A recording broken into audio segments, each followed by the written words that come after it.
Being involved has helped me in so many ways. It's by far the number one thing I'd recommend anybody coming to CU. During my time at CU, I've been involved in some student media like Buff Sports Live and Radio 1190. I'm involved with Public Relations, Student Society of America, TEDxCU, and CMCI Student Government, which has also led me to be a part of CU Student Government.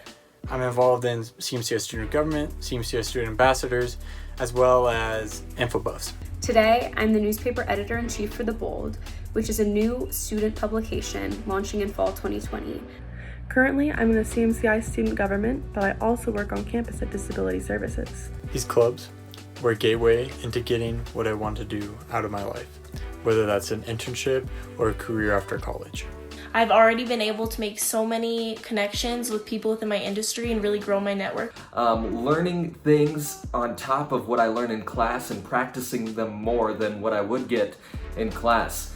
And both of those things have allowed me to put together a reel and send them out to people where I was applying for internships, and they were impressed to see all the experience I had outside of class. I'm a campaign intern for Congressman Joe Neguse.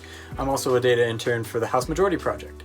One really cool internship I had last year was at the NBC affiliate in Washington, D.C., Channel 4. The only reason that it happened was because I was involved in student media here at CU. Take advantage of the student experience. You're only in college for so long, may as well take advantage of what's offered. As always, Skill Buffs.